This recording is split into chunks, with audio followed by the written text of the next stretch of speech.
American Sports Cavalcade.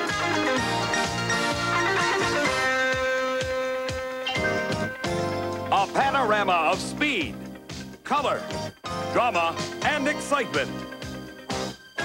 The American Sports Cavalcade. Hello, everyone. I'm Steve Evans. And today, American Sports Cavalcade has come to the peaceful farm of Herb White in Hebron, Ohio. Now, why would a long-running motorsports program like ours pick a very quiet location like this? Well, you see, really, it's not all that quiet one weekend a year. That's when Herb White lives on the edge. I mean, how many farmers do you know that have 3-row-high guardrail in their front yard? You think Herb's maybe a little paranoid about the country lane? No, Herb has legitimate reasons for concern. What keeps his eyes wide open is what's across the street. The sand trap at the end of National Trail Raceway's quarter-mile drag strip that is supposed to stop cars that can't.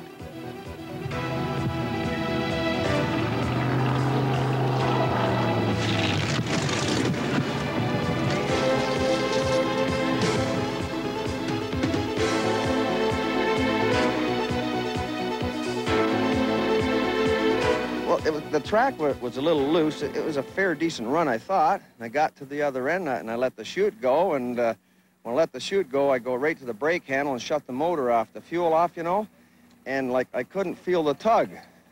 So I started pushing hard on the brake, and I could see I was running out of area to get stopped. So there's only one thing left to do is let the clutch out and run it down on the motor, and it used up a lot of area, and I kept looking down the track, and I could see this orange fence. I said, oh, no, not this. But it was comfortable. I mean, it went over, and I know I went over, but it was, you know, it didn't bang me around too bad. I kind of feel all right, but my back pocket's going to be sore. After all the years and all the races, I am still amazed at the attitude of some drivers after they have destroyed a $100,000 race car. Now, for more on why we're here at National Trail this weekend, here's my buddy Paul Page. Well, Steve, there's a giant crowd here today, and they're all excited about the annual running of the TRW Sportsman All-Stars. Now, that's the annual event that features great drivers like twice world champion Pat Austin as they fight one another in all 8 of the sportsman categories. But it's more than that. It's also an intra-division rivalry within the NHRA. Now, Pat Austin's division, Division 6 for the Northwest, well, they're the defending champions. Each of the divisions, as their drivers and teams move forward, accrue points. And at the end of the day, we'll also declare the divisional winner. Now, the sportsman categories, of course, are the backbone of the NHRA, and it makes for a real exciting event. Steve? Let the combat begin, Paul, and the NHRA TRW Sportsman All-Stars. And we might as well start with just about the quickest and fastest class of them all, top alcohol drinks. Nice thing about running in these particular cars, Steve, is that they are so very, very fast and using some of the biggest engines available in drag racing. They just don't have the nitro that you see in Top Fuel or in funny cars. But something they do have that their big brothers at Top Fuel Dragsters use are those giant tires. You see Bruce McDowell executing the burnout. Notice how they grow, just like they do in a Top Fuel car. The same size rubber, which is why they run a 2-speed transmission, so that they have the torque multiplication to pull that giant rubber without 4,000 horsepower. Probably around 2,000 here. They also tend to play with the cars a little bit more, and they don't have the kind of onboard computer that we see in the professional categories. And this top alcohol dragster round number 1 brings Wayne Selko of New Jersey, who is crew chiefed by Terry Smith.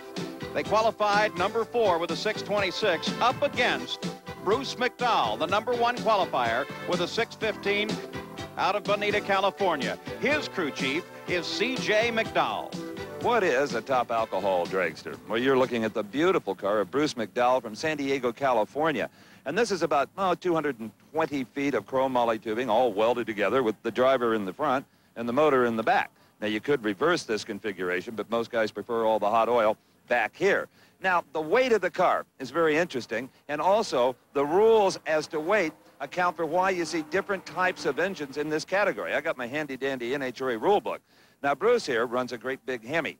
Now, he has to carry 4.5 4.40 pounds per cubic inch. The car has to weigh 4.4 per every cubic inch in the engine. Now, he could run 500 cubic inches. The car would be over 2,300 pounds. So he runs about 430 cubic inches, a little over 1,800 pounds. Now, if you were to run a wedge engine, well, you get a weight break, 4.10 pounds per cubic inch. If you ran a true wedge, 3.7 pounds. And it could go down to 2 pounds per cubic inch if you had a little gas-burning small block Chevrolet. You'd never win a race, but you'd have a really light car.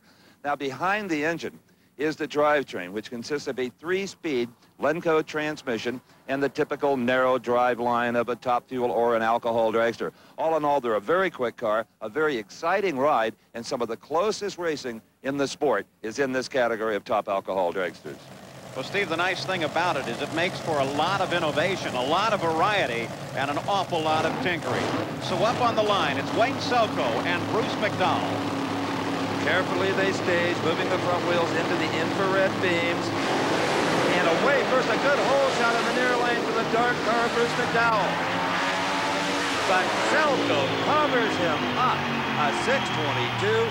McDowell falling way off his qualifying pace at 6:33, 221 miles per hour. Let's go to Paul on the starting line. Terry, hot little run against one of the big guns. Yeah, we were very anxious on that pass because we made a severe clutch change. We went 180 degrees the other way than we'd been going. We put more clutch in it because it was spinning and shaking the tires. We keep taking clutch out of it. And we went the other way and put a ton of clutch in it and controlled the motor a lot better. We're really happy with that pass. Okay, good luck. Thanks. And I'm sure the driver, Wayne Selko, is as happy as his crew chief there, Terry Smith. Let's take another look at it, Paul. Well, in the near lane is McDowell. He definitely gets the hole shot, comes off the line nice and strong. But in the far lane, Selko is getting a little better bite. The clutch situation pays off at the far end, where Selko comes up with a win, beating the #1 qualifier. Bruce, I know you're disappointed. The #1 qualifier, you went to the line with a lot of confidence, I assume? Well, I thought so, and I thought we could come out here and run good, run probably a 6.0, and the car left the starting line and shook, and I punched the second gear button, and the shake went away, but I was also behind at that time, so we just kind of lost in low gear, I guess you could say. Sorry to see you out first time. We'll do it again next time. And it's an important win for Wayne Selko because he will have a bye run in the semifinals. Welcome back to National Trail Raceway near Columbus, Ohio, for our coverage of the NHRA TRW Sportsman All-Stars. I'm Steve Evans along with Paul Page, and Paul, it's time for race #2 and round #1 of Top Alcohol Dragsters. We continue the battle in Top Alcohol as Tim Baxter in the near lane out of Division 5 is ready to take on Amy Falk in the far lane racing out of Division 2. Division 2 is the South, and Amy Falk is a proud Southerner from Memphis, a former world champion and stock eliminator. And her crew chief is her husband, Ken. And she will face Tim Baxter, who comes in as a last-minute substitution for Denny Lucas. Now, Tim is crew chief by his brother, Bob Baxter. And it just shows you how much of a family affair running in the sportsman categories indeed is. You bet you'll find a lot of that, and a lot of state pride as well. Tim Baxter's car, called the Jayhawker, in the near lane. He uses a big Arias power plant. It's a hemispherical engine, but totally unlike the Chrysler-style power plant that Amy Falk is using, built by Brad Anderson. Amy is the last to stage. They're ready. And Amy away first by a little bit. But Baxter ready to pull on the power in a real close race. Baxter comes across with the win. It's Baxter, who really wasn't even prepared to run this race at the beginning of the week, comes with a 6:20, 216-mile-an-hour pass to take the win over Amy Falk. And you know, Paul, if you consider Amy had a little hole shot, that all boils down to a dead heat. It took the electronic finish line judge to call this one. Well, you take a look in the far lane, there's no question about it. Amy Falk got off the line first, picked the wheels up just a bit. But Baxter hooked up nice and solid off the line, begin the acceleration, and then at the finish line, well, he was definitely there and definitely came home the winner of this particular run. Steve? Tim Baxter, a 6:20, an incredible upset. Oh, we had trouble with the fuel system all week. Norm Drazy's been with us all day today. We figured up on the calculator, and I think we're getting closer now. Well, I tell you, you had to have stunned Amy Falk. This is even a bigger upset than we saw in the first race. Yeah, You came in as an alternate. Yeah, we was a 673. We kept dropping holes. Now we got her dialed in. You know, most racers, a few hundredths they'll take. You dropped a half a second. Well, thanks to Norm Drazy. He's helped us a bunch. Supercharged wizard Norm Drazy getting credit for this one. Wow. So Tim Baxter out of Division 5 moves ahead, and we're about to see who he will face. Will it be Earl Detweiler in the near lane out of Division 3, or Tom Conway in the far lane coming out of Division 4? You know, one thing you'll notice if you're a regular follower of NHRA drag racing competition on American Sports Cavalcade, unlike the top fuel cars, these things don't sit on the starting line and just rattle and bounce and bang on the tires because they don't have that nitromethane fuel. But you know, Paul, what I enjoy about these cars is they have a very pleasant exhaust note, and you can hear the supercharger over the engine winding down course. And hear guys like Tom Conway actually shift the gears down the racetrack. Tom from Seminole, Oklahoma, along with his wife, Linda, who serves as the crew chief, Tom says. And they face Division 3's Earl Detweiler. Out of Herscher, Illinois, the number 5 qualifier with a 631, another family affair. Todd Detweiler is the crew chief on the machine. And in this TRW Sportsman All-Stars, it's more than just driver against driver. There is another side of the competition, which is the various NHRA regional divisions, kind of a intramural drag racing going on. Detweiler is allowing Conway to move up there first. Some drivers like to be in early, some like to get set at the very last second. Everybody has their own taste. Staging so very, very important. They both do it perfectly. Conway in the near lane gets away first. He's definitely the man to beat here, but look at Detweiler. Detweiler has come from behind to defeat Conway. A 6.18 at 218 miles per hour. Defeats a 629 at 213. Paul's with the crew chief. Todd, good little run there. Yeah, we're starting to come around. We struggled most of the beginning of the year, but we're coming back now. We heard a lot of parts, and we're starting to get it figured out finally. Now you're going to face Tim Baxter. Yeah, we're going to have to keep up with it. Tim, he came around that run too, so we're going to have to step on it a little bit. All right. Thank you. Well, they may have to step on old Earl, too, because in replay, you can see that he just got drilled on the starting line by Conway. Conway off the mark first by over 0.04 of a second, and that is just a train length in today's drag racing, Paul. Well, no question that Detweiler was slow at the switch, but look here, he made up for it at the far end as the revs and power really pay off, and he comes across the line first. So as a result of the racing in round number 1, it will be Earl Detweiler against Tim Baxter. Upsets here in round 1. Detweiler will have the lane choice, and of course Wayne Selko has the good fortune of a bye run when they go to the top alcohol semifinal. In all 3 races in the top alcohol dragster first round, the slower car has won. And Earl Detweiler, you're going to love this elapsed time, a 6:18. Oh, that's fantastic. I've never won the teens before. I knew that. I love it. I love it. That's fantastic. What's responsible for it? Well, we heard a lot of stuff early, and we just got real safe, and we've just been trying to come back. It's just that's all I can say. My guys worked real hard. That's what it takes. Yeah, for sure. Headed for the semifinals. The round of 4 is Earl Detweiler. Well, in this case, the round of 3. Well, first time in the teams for Earl Detweiler. He'll face Tim Baxter in the semifinals. Meantime, back in the pit area, Bob Newberry, a top engine man in his own right, is preparing for his competition against Bucky Austin. We'll be back. Well, here at National Trail Raceway at the NHRA TRW Sportsman All-Stars competition, we're about to see some of the largest engines in all of motorsports. The power plants under the fiberglass replica bodies of the top alcohol funny cars. I'm Steve Evans along with Paul Page. And Paul, these beauties top 500 cubic inches. 500 plus, a magnificent size machines. Bigger, in fact, than the motors that you'll see in the funny car out of the Nitro division. We're taking a look at Pat Austin, who is in the far lane out of Division 6. He's ready to take on Division 5's Vern Motes. It's not all that hot today here in Central Ohio, but it's very humid. And when you're wearing a 5-layer fire suit, as Vern Motes and Pat Austin are, sometimes you'll see them open that emergency hatch to get a little air conditioning inside one of these funny cars. It can really spell a little relief for the driver. Well, This is round number 1 of Top Alcohol Funny Car. It sees Vern Moats out of Des Moines, Iowa. His car crew chief by Bob Massey. And they qualified number 6 with a 6:35 as they face two-time world champion Pat Austin, the number 2 qualifier out of Tacoma, Washington with a 6:11. His crew chief is his dad, Walt Austin.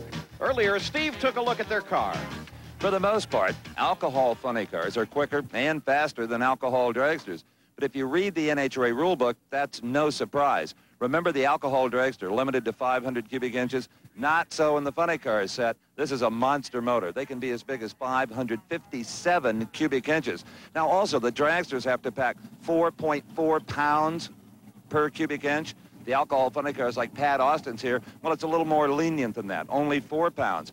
Now, there's an 1,800-pound minimum on this car, but few cars meet that because Pat Austin runs a huge motor, way over 500 cubic inches, so the car tips the scales at about 2,100 pounds. Now, the basic engine philosophy, the same as the dragsters, the funny cars also use the 3-speed transmission, but of course are fitted with the fiberglass body. And we thank Pat and his crew for removing the body so we could get this good close look at an alcohol funny car. In fact, maybe the best in the sport. And Pat Austin has been the winner in the last 2 Sportsman All-Stars in Top Alcohol Funny Car. He now sits in the far lane. It is Moats in the near lane. Even though Vern Moats has been racing decades longer than Pat Austin, he knows that Austin really carries the big stick here. The world champion in the category. And Austin with a hole shot. He really gets a run on Vern Moats and carries it all the way to the finish line. Austin with a 6:02.228. But the parachute has blown off a Vern Moats car. Moats, on one of the shortest drag strips on the entire tour, does a brilliant job of getting that car stopped. Let's go to the line of Paul. Well, good little run there. Pat just continues to thunder down the strip. Well, we're real happy with that run, but we think it'll go quicker. We were kind of scared to smoke the tires. We've been having a lot of problems with that. It was a little soft, but it was a nice run, and we're real happy. Heavy air, cool temperatures, good day to run. Oh, it's beautiful. This is beautiful. All right, good luck. And that was a beautiful win by Pat Austin. What a number, a 6:02. It's time for the next pair of the fiberglass flip-top fantastic. This is Danny Townsend. Danny, formerly a competition eliminator racer where he won a number of NHRA titles and moved up, if you can call it moving up. It cost a little bit more to run here. He go a little bit faster, but the competition no less keen. He's, oh, look at him blazing tires, Paul. Danny Townsend out of Division 3 will face this man, Grady Bryant. And the winner of this round will go against Pat Austin. Steve? Well, finally, one of these races runs according to form. Pat Austin, a 6:02. Oh! We needed that. We needed that.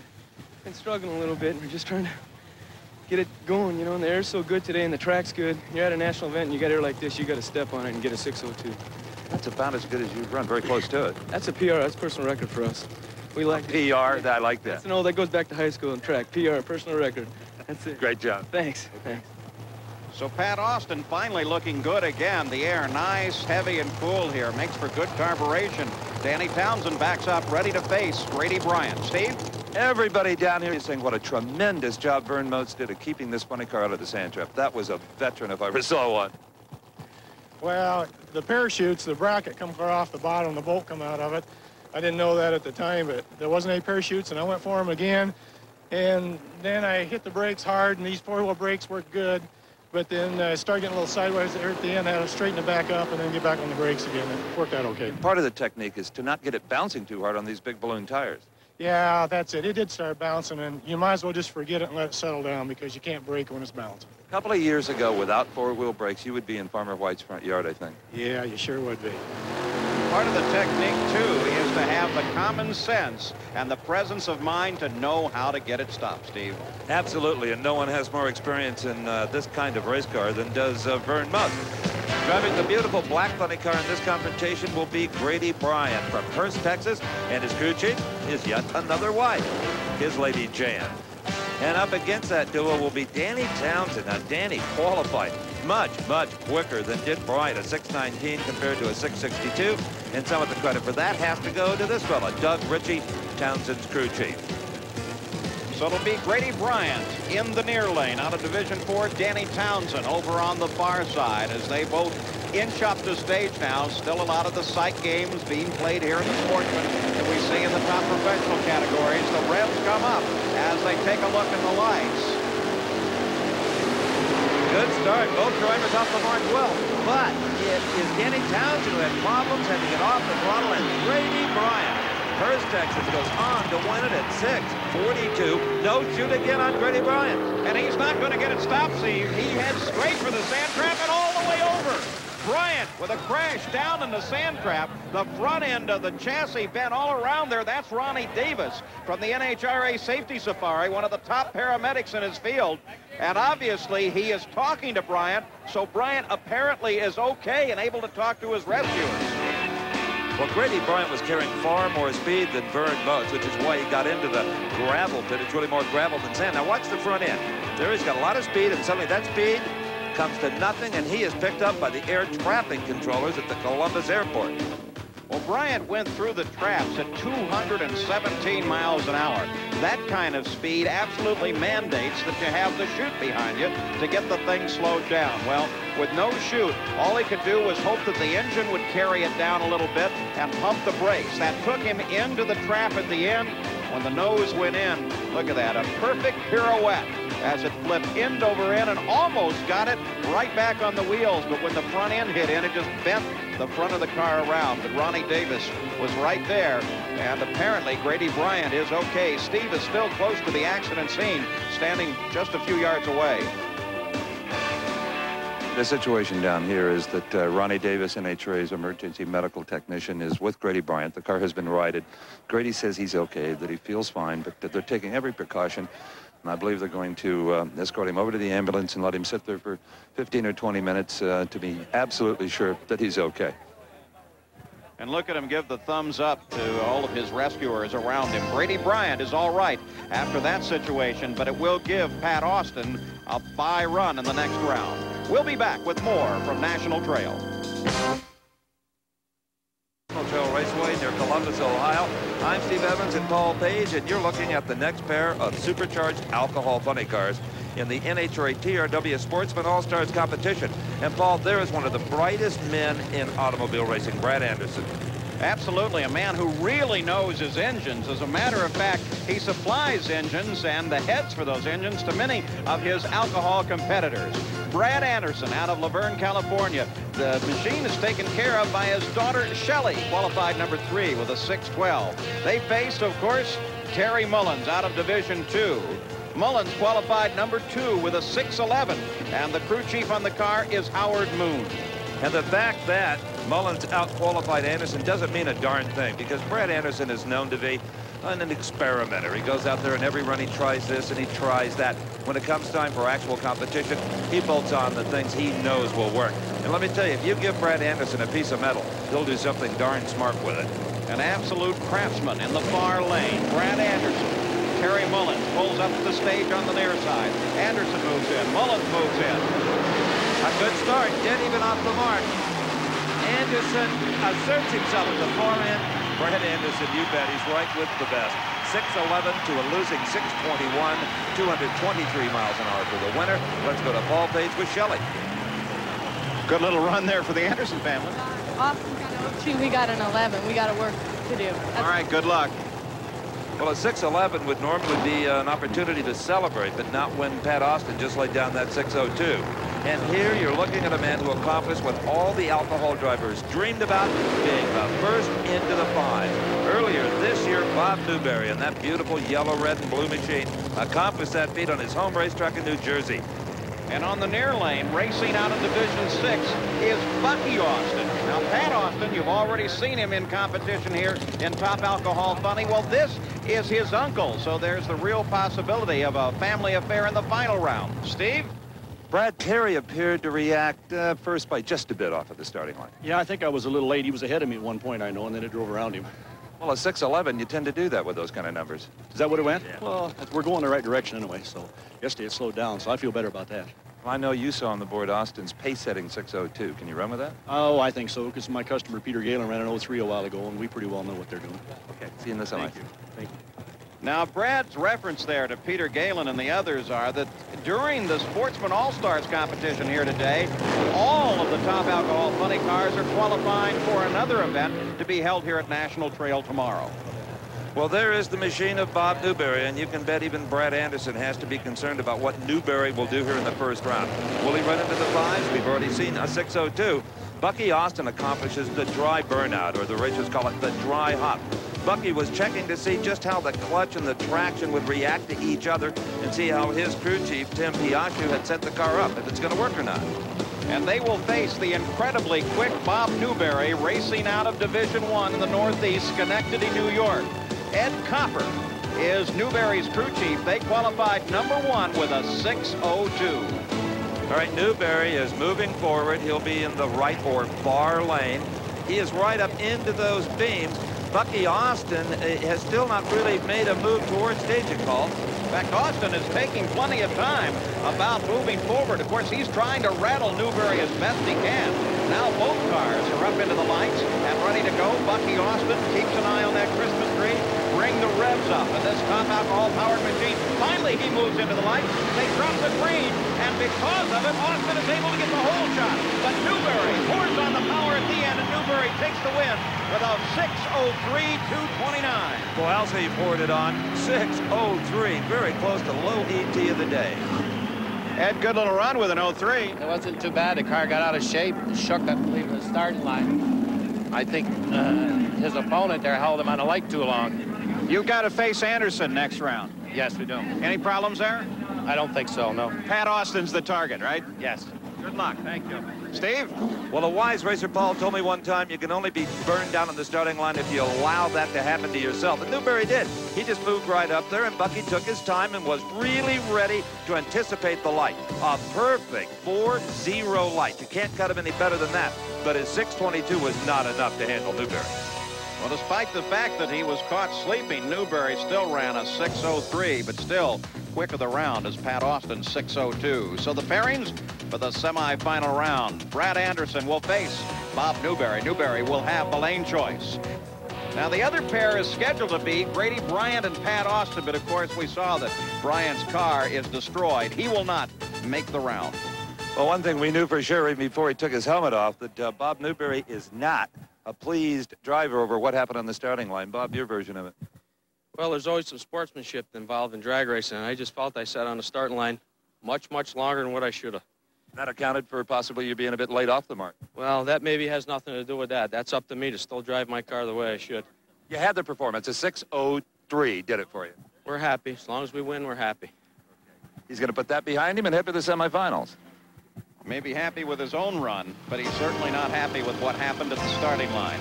In the meantime, back in the pits, Tim Baxter and his crew goes to work on their top alcohol dragster as they prepare to face Earl Datweiler. In hair style of drag racing, as it's the handicaps that make it all work, where you can combine literally dozens and dozens of classes of cars into one eliminator. And NHRA assigns an index, a performance factor to each class. And in this pair, we'll see Rick Hord's F. Altered up against Todd Patterson. Now, Todd Patterson has a C Economy Altered. Far different automobiles as far as the potential power. So that's where the handicaps come into play. C Economy Altered, a 920 index. Rick Hord, an 880 index. So the slower car, Patterson, will lead first by 0.4 of a second. Simple, right, Paul? It really is. It is when you see it happen. And, of course, the game is one of catch-up. Someone has an advantage when they leave the line. One car leads first, then the other, but it's still who gets to the other end first. Well, Todd Patterson took full advantage of his 0.4 of a second, but also cutting a good line, and coming from behind is Rick Hord. Hord wins it just a squeaker. 831, 161 miles per hour to an 870 at 154. Now watch the car in the near lane. The green light comes on first there by a full 0.4 of a second. So the job now goes to the car in the far lane. That's Rick Hord. He has to play catch up. His engine is capable of producing better power at the far end. That's the way they see it in the index. But when it comes down to the line, it's Rick Hord who just inches his way across with the 831, 161. And our next pair really demonstrates the wonderful variety of competition eliminator. There on the right-hand side of your screen, you see a little Opel GT as the camera moves over to a late model Chevrolet Beretta. But both are powered by similar motors, the small block Buick V8 engine.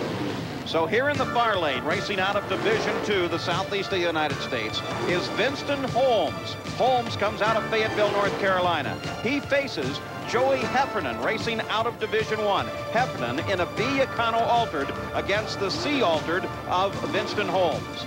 And as we look at the tail of the Christmas tree, it's obvious that Heffernan, with a slower index of 885, will be leaving first by 35/100ths of a second. Now, it's hard, Paul, to sit there and wait and watch your competition go down. It's got to be brutal on the mind. Well, you really can't pay attention to the car in the other lane. All you have to do is focus on the Christmas tree. There you see the tree come down. The car in the near lane, Hefferman's car, leaves first. Now Holmes comes with the catch-up and gets past, and Holmes goes on to the win with an 8:16, 141, blowing away Heffernan here in round 1 of Competition Eliminator. And already the next pair fired in the water box and sliding out with good warm tires. There is the beautiful 85 Camaro. Jimmy Warder from the Northwest Division 6 is at the wheel. It's a borrowed car, but at the wheel of his trusty 63 Corvette is Lindley Eisenhood. Now, Lindley is out of Webster, Texas, so again, you've got this kind of inter-division rivalry. And he faces Jim Warder out of Fox Island, Washington. Normally, you'd see Warder in a Corvette, but today he's borrowed Jack Laster's Camaro. Now, here we take a look at the indexes and the comparison, and Eisenhood will leave 0.4 of a second ahead of Warder. You know, I said earlier it must be harder to sit there and wait, but one thing you give the other guy is the first chance to red light. If he does that, you've won without even moving. Ooh, a beautiful light by Eisenhood in the Corvette. Eisenhood cut a nice one, but take a look at the Camaro as he charges on, and Warder takes the win, charging from behind. Warder with an 878, 152 miles an hour. Boy, and he just drove right by him, winning it by well over a car length. But there is always some doubt when you're back there trying to play that catch-up game. Well, there's no doubt about who's going to win this next, but none whatsoever, because Steve Ambrose in that beautiful little Ford-powered 6-cylinder dragster has a bye run. He was supposed to race John Johnston, a Nissan-powered 6-cylinder rail, but he broke and is unable to make the call. So you can't even red light in this situation, Paul. No, the red light here would not count. You're simply running down the track in whatever time you can. Of course, part of the game is to see if you can run it as hard as you can so that you can get lane choice coming up to the next round. Certainly, Steve Ambrose has that thought in the back of his mind as they do a final adjustment to that beautiful 6-cylinder machine. Steve Ambrose races out of Division III, Woodhaven, Michigan. Very well executed, nice, clean, neat, and very quick machine. And a lot of good, solid engineering in the induction system area. Now, when you get to this level of competition, most of these racers, Steve Ambrose included, can run well under that index. That index is what the kind of good average car would run. Well, here's an example. Ambrose runs 808 on an index of 835, but that won't be all good news because some of the competition is punishing the index even worse than that. Well, Ambrose's 808 is the quickest pass of the round, so we take a look at the pairings for the semi-final in Competition Eliminator. Jim Warder will face Steve Ambrose, and Ambrose got the lane choice. Winston Holmes will take on Rick Horde, and Holmes will have his choice of lanes in the semifinals of Comp Eliminator. Now, this is Pat Austin's pit. Next round is not a worry to Pat Austin. Grady Bryant will not bring his car to the line, damaged after that flip down in the sand trap. So Austin will have a bye run. And believe it or not, that car is nowhere near a total. The crew has already taken a hacksaw and sawed off the bent up front end. They'll weld a new one on during the week. The body got off of the car and escaped a lot of damage. It can be easily repaired. So good news there for the Texan. And here we go into yet another TRW Sportsman Eliminator category, Super Gas. And in the great-looking little yellow roadster is Robert Baldwin, racing out of Division 5. And he'll face Steve Cohen out of Clearwater, Florida. On the other hand, Baldwin, the #1 qualifier, comes out of Colorado. Earlier, Steve took a look at one of these cars. There is no such thing as the typical super gas car, and that's one of the reasons it's the most popular NHRA category of them all as far as total participation is concerned. Takes, for example, Jeff Sutherland's beautiful 240 Datsun Z car. Now, the rules are pretty simple in super gas. It has to be a street-type automobile. It's got to be full-fended, have a hood, have a top, have a rear deck, functional doors. Bumpers, however, are optional. In that there's a performance limitation of 9.90 seconds, you don't really need a megabuck racing engine. And what you build in Supergas is limited only by your imagination. In fact, Jeff, show us what's under the hood of the 240Z car. How about it? A Chrysler 426 Hemi. And mated behind it is a very simple Power Glide transmission, a pretty standard unit in Supergas, because what's important here is driver and car consistency. You just can't get that with a standard shift. Boy, that is one great-looking race car. Now, we talked about index in Competition Eliminator. Here in Supergas, the index is all 990. That is to say, you can't run any quicker than a 990 or you break out and you lose. Unless your competitor crosses the finish line first but runs even quicker than you did under 990. Look at these two 27 Ford Roadsters. Now the first car across the finish line is Baldwin at 984, so it's Cohen in the near lane who is the winner at 986. He is the closest to the 990 performance limitation. Baldwin, the yellow car, he is going to be kicking himself. He had the better reaction time, didn't have to run that hard. He ran a 984. That was just way too quick, and Cohen, the second car across the line, is the victor. So the first pair in round number 1 of Supergas at the TRW Sportsman All-Stars now complete. There's the car of Ed Selnow. He races out of Division 7. Selnow comes out of San Bernardino, California, and he will face Scott Lehman. Young Scott comes out of Payette, Idaho, racing for Division 6. Both drivers right now, Paul, have to be thinking, cut the best light possible and win by only what you absolutely have to. Maybe even slow down and let the other guy win and break himself out. Well, Lehman cut a bad light. He's charging as hard as he can. They both break out.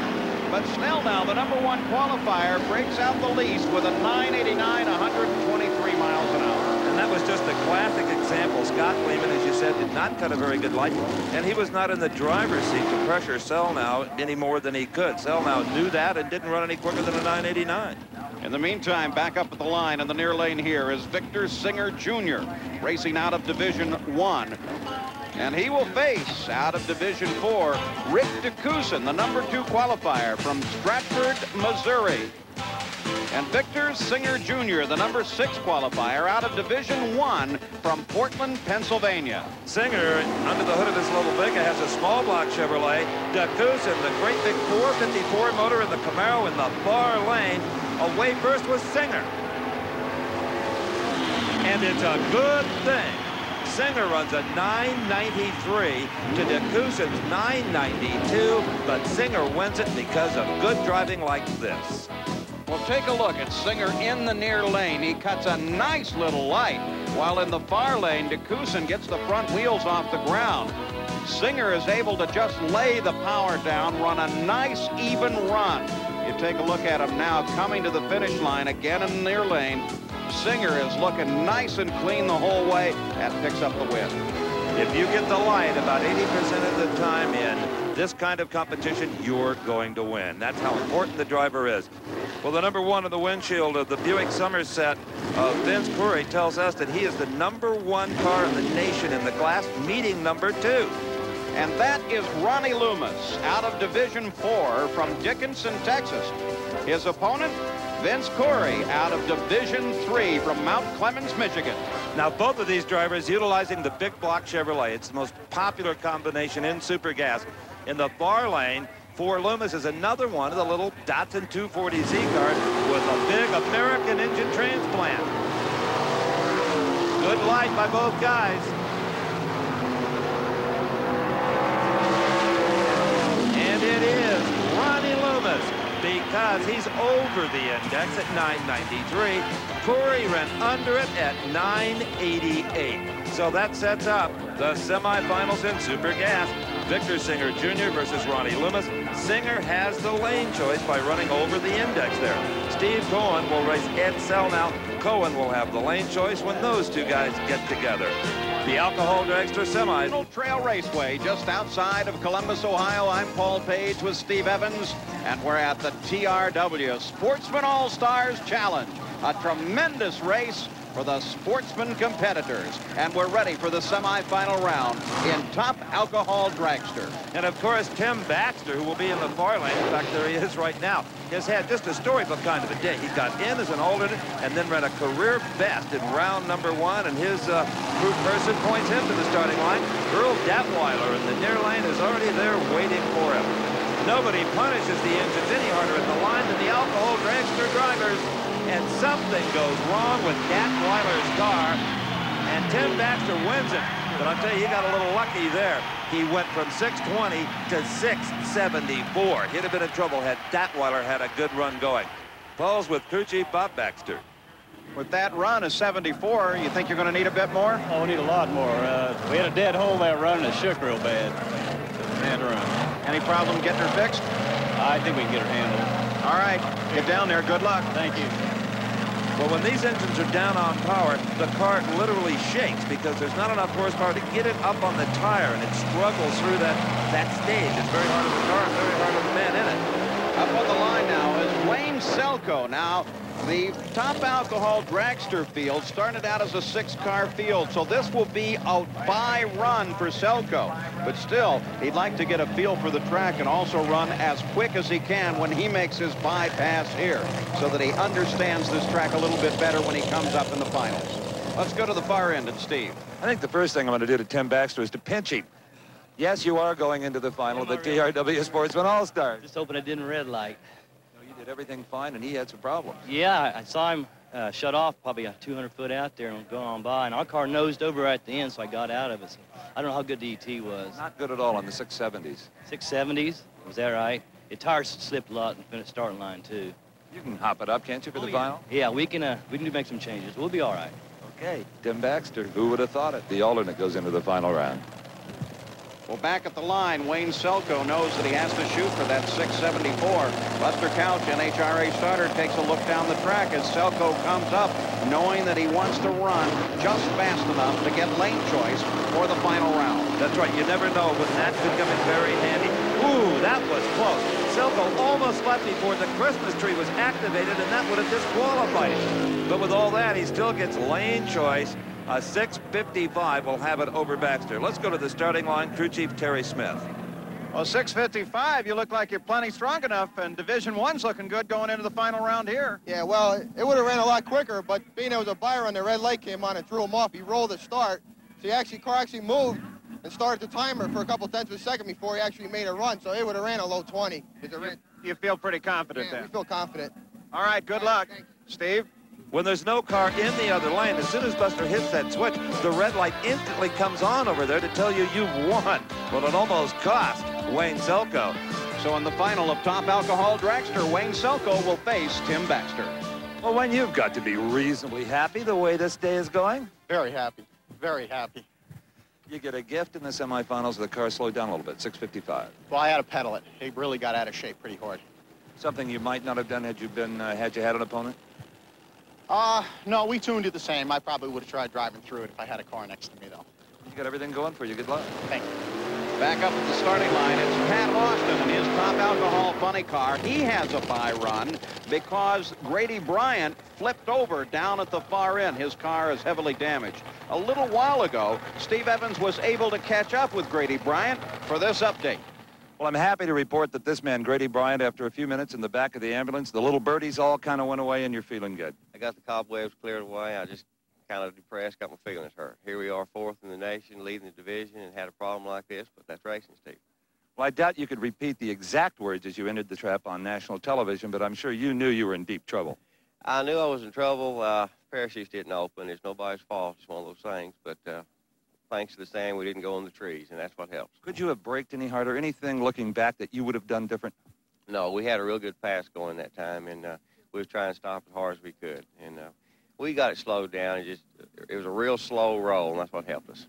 We feel good about it, though. Well, I'll tell you, when you see the video, you will not believe how high in the air you were. Oh, you did get a video of it? Oh, you bet. So as a result of that crash, Pat Austin has the bye run. And he wants to show Bob Newberry and Brett Anderson, who are waiting in the wings, that he owns this racetrack today. He has low ET of eliminations at 6.02. He loads the clutch, hammers the throttle, carries the front end to half track, And the number on the board, a 6.07 at 229 miles per hour. Paul is with Pat Pop. Slow down just a little bit there. You're still okay? Yeah, we think so. It run good mile an hour, so it's making good horsepower. We just need to get the clutch adjusted right, and it'll be there. And getting set for the final. Steve? Getting that clutch adjusted right, boy, that's the secret in any supercharged class of drag racing. These multiple disc clutches, that's what sheds the excess horsepower so that they don't smoke the tires and then locks up progressively down the racetrack to try to get the big speeds in a lapse time. I tell you, for any follower of alcohol funny cars, this is a dream matchup. Bad Brad, they call him out in California, Brad Anderson in the near lane, and the quickest of the quick, first into the fives, Bob Newberry. Two absolute masters with the engine. They love to tinker, they love to play, and they're ready to face one another. Let's go to the far end. Well, Pat Austin, certainly a beautiful pass under any conditions, but I doubt, knowing who's behind you, that your 607 puts lane choice out of sight for you.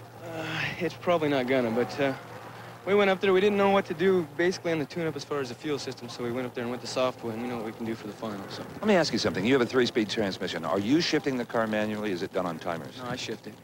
Where do you make the gear changes? I go by sound, but I shift into high gear just about the 8th mile cone. That's where I use it for second gear. First gear, it's all just here. You know, mostly it's all here, but I use the cones every once in a while. Well, first gear is almost as quick as you can pull it, really. Yeah, you know, it happens fast. Sometimes it's hard to get it right every time. Back at the starting line in the far lane, there is Bob Newberry. Newberry beat Pat Austin's uncle, Bucky Austin, to bring himself into this semifinal round against Brad Anderson.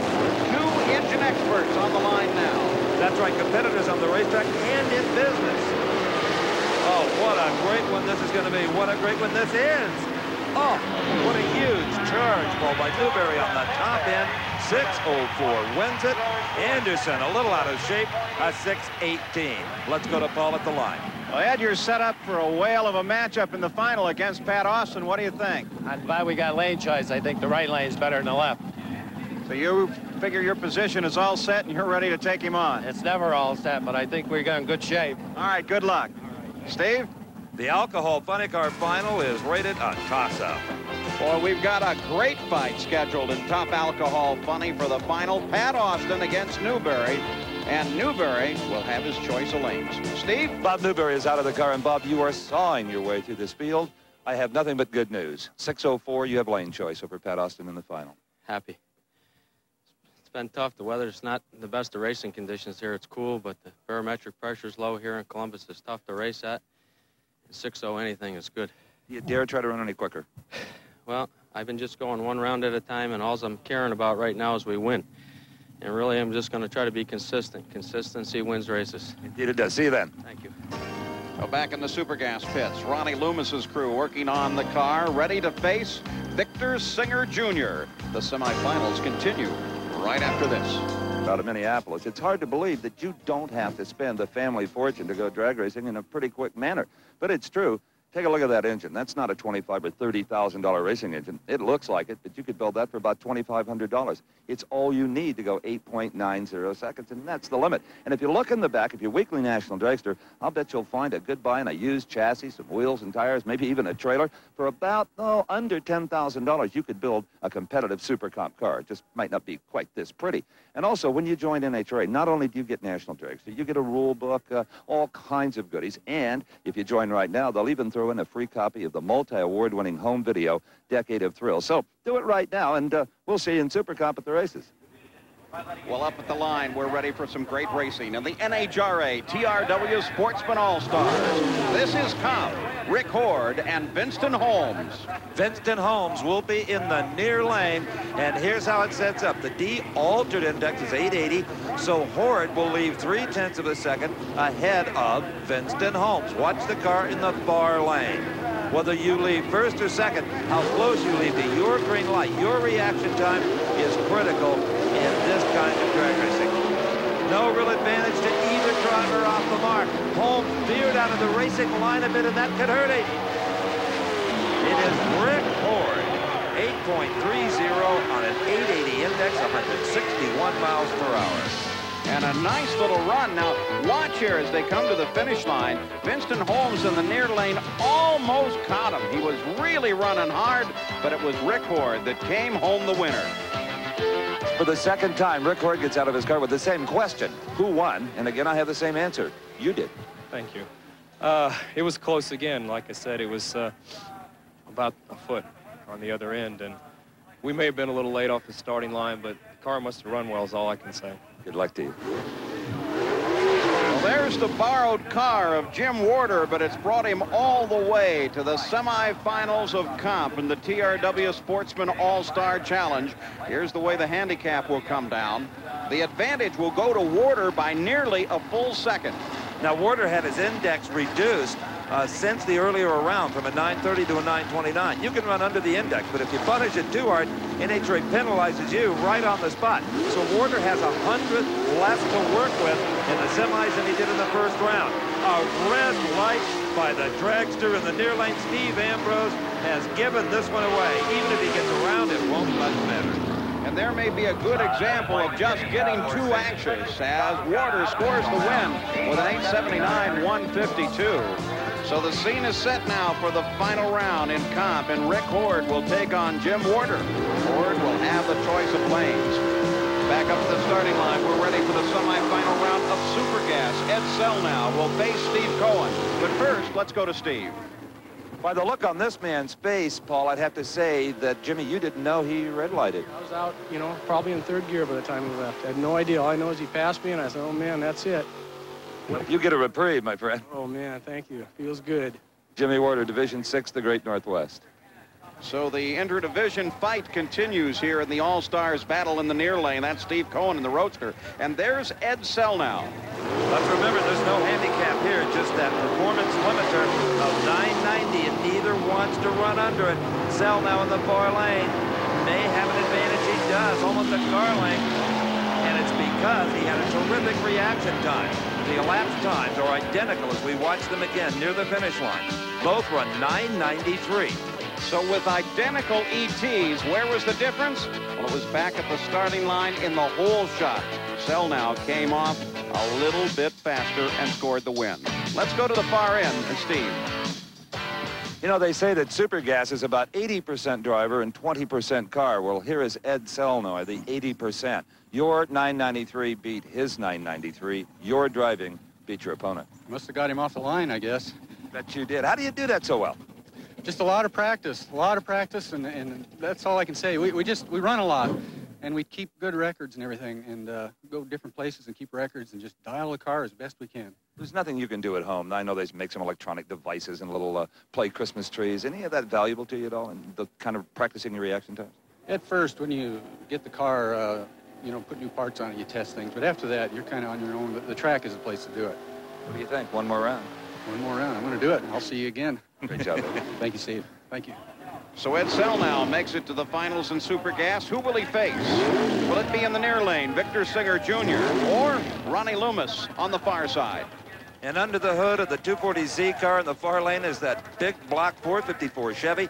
The little small Chevrolet, the engine the racer is called the Mouse motor under the hood of the Vega of Singer. And it is a good start by both of them. And at the finish line, it is Singer at 993. Victor Singer Jr. will go to the final round because Ronnie Loomis ran 989. So here are the pairings for the Super Gas final round. Ed Selnow with lane choice over Victor Singer Jr. Steve? Well, Vic, tell me what happened to enable you to run a 993. Your opponent breaks out on an 89. You win. You go to the finals. How did that all happen on the racetrack? I really don't know. I don't know what the lights were, but it was real tight upstairs, I'll tell you that. But, you know, the car just worked. It left. I think the starting line was pretty close, but he just tried to make it a little bit too fast. It was a real good race. Headed for the final. Ready for the final two in top alcohol funny car. This is Bob Newberry's pit area. Final preparations underway as they are ready to face Pat Austin in the final. We'll be back. Well, here in Central Ohio, the shadows are lengthening, and the finalists in the TRW Sportsman All-Stars competition are just now starting to show up in the staging lanes. Now, we have been covering in depth 4 categories. There were 4 others. Eliminations were completed earlier. Let's take a look at those. First, it was Gary Erickson, 71 Vega in the right-hand lane. Dodge Sturgeon, 67 Camaro in the near lane. Off of the starting line, it was Erickson first, and then Sturgeon's car got just a little bit out of shape, and that might have made the difference, because at the far end, it was the car in the far lane. Erickson at 1091 to a losing 1092. Well, we had to tell Gary Erickson that he had won Super Street in this competition for sure, because you really don't know with the breakout situation. No, I wasn't sure, but I was sure glad you pointed at me. It sure looked good. What do you think it ran? We've been playing this little game. You guys are so good at that. You were on a 1090 index. What do you think you ran? 1091. How do they do it? 1091 is exactly what you ran. Congratulations. You're the champ. Thank you very much. It's been a long trip, and I really enjoyed it. And you deserve it. Thank you. Well, the competition continued in Super Comp, both between competitors and in this interdivision rivalry. Now, Super Comp are purpose-built race cars. They run on an 890 index. In this particular case, the final round of Super Comp, it is Bruno Massel out of Division 3 in the far lane, facing Robert Sellers from Division 2 on the near side. And it's Massel against Sellers foul. Massel ran a 893, 149 miles an hour. Well, here's a man who's got to be awfully happy with a pretty red and white Pontiac. And only your second race with a new car, you'll win the TRW competition. I won it. Oh, thank you. And from Craig, congratulations from you. I really, oh, this is great. I love this class because the guy, he red lighted. Oh, great, great, great. This is excellent. This made my day. This is great. Meeting you and doing this is great. This is great. Well, telling you made mine, too. Thank you. Thank you much. I'll go with the winning, but not necessarily with meeting Steve. The next final is the stock final run earlier. Now, stock is exactly what it suggests. They run on an index exactly like comp, but you cannot break out. This particular run, the final in stock, Grant Lewis in the near side, Mike Walter in the far side, and Lewis with an 1172, 112 miles an hour took the win. Well, here is a man who was on a tear in stock eliminator. Grant Lewis, winner at the Cajun Nationals, and now winner in Columbus in the TRW Sportsman All-Stars. How you, Steve? 1172. That's a good run. I let out a little bit at the end, but what can I say? You had a little bit of a cushion? Well, I don't know what the reaction times were, but I seen he was going to get there first, so I'm sure he probably broke out. Well, the motto anyone should adapt if they're in a breakout sportsman category, win by only as much as you have to. That's right. And it always don't pay to take the win light. That's right. Sometimes you can break them out. Good job. Thank y'all for everything. And we appreciate TRW for doing this. Oh, boy, don't we all? And then came Super Stock. Again, they have an index like comp, but again, they can't break out. Now in the near lane, that's Mike Trumbull. He's driving a car that he borrowed from Rick Sherman to face Jim Gorman out of Division 6 in the far lane. And in this particular case, a nice even fight all the way to the finish line. But it was Trumbull with a 1092, 116 miles an hour. Again, Steve Evans. Well, as may say Rick Sherman on the window, but it's Mike Trumbull tumbling out of the car. Congratulations, you've won it. Thank you. You had a 1092, I believe, on a 1090, 1091 on a 1090. That's what we figured it would go. We checked out the gauges before we ran, and that's what we figured it'd go. I want to thank Dick Sherman because he put the deal all together for us. It was hard for us to, get to make a run and all. And he went and put his car together at 1:30 in the morning the night before just so we could run this deal. So I owe it all to him, really. Well, that's a real friend. Yeah, it really is. His hometown, so I'm glad I just call on TV. Well, he shares the victory with you. Again, great job. Thank you.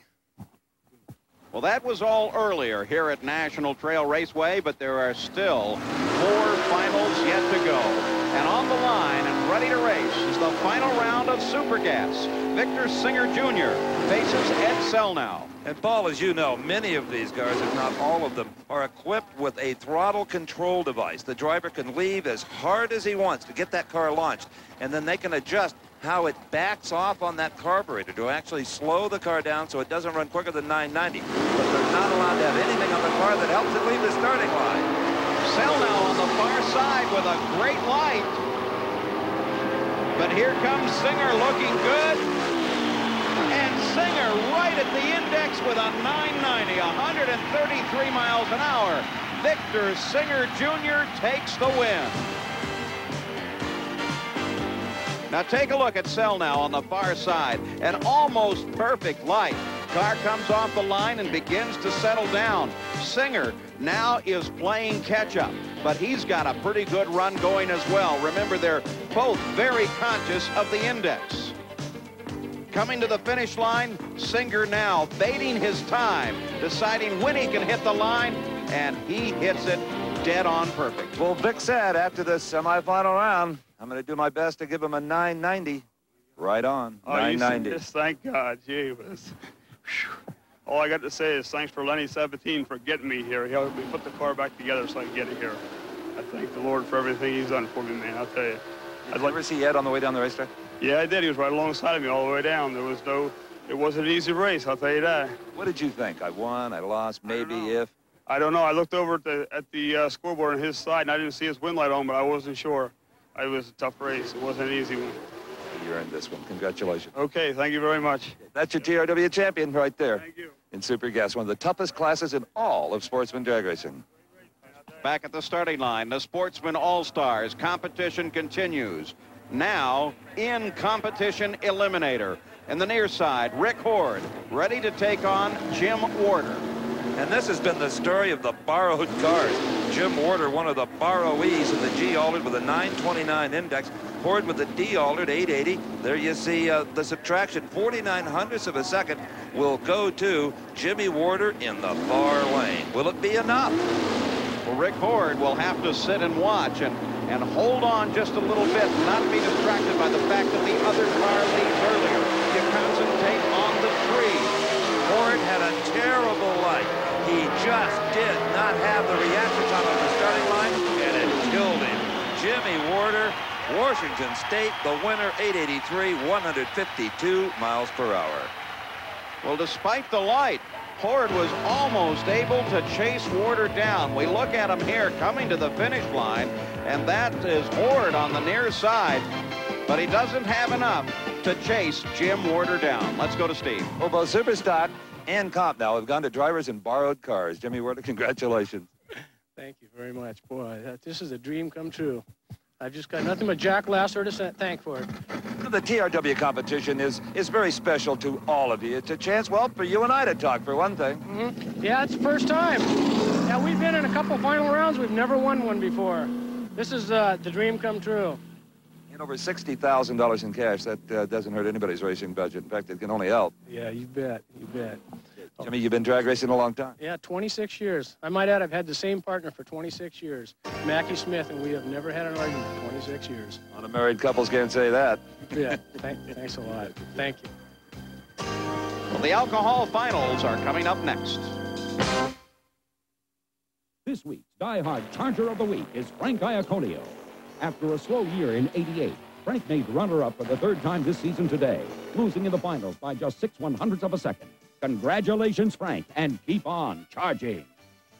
Trail Raceway, only 2 more final rounds to be accomplished. In the NHRA TRW Sportsman All-Stars, I'm Steve Evans along with Paul Page, and that is Bob Newberry. We've said it before, it bears repeating.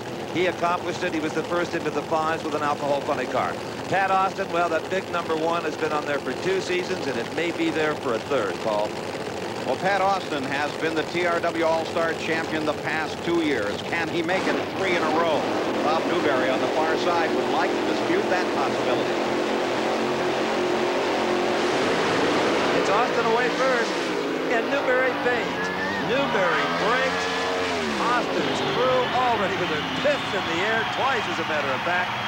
He has won it for the 3rd year, a 6.06 final execution of Newberry at 2:30. A little wheel shake for Newberry and a 6.06 for Pat. Well, it was a great run. I feel sorry for Bob. I was hoping we could really put on a show, and it was going to be neck and neck all the way, but he had some problems, and I'd just like to take this time to thank Castrol and our very exciting Oldsmobile, and especially TRW.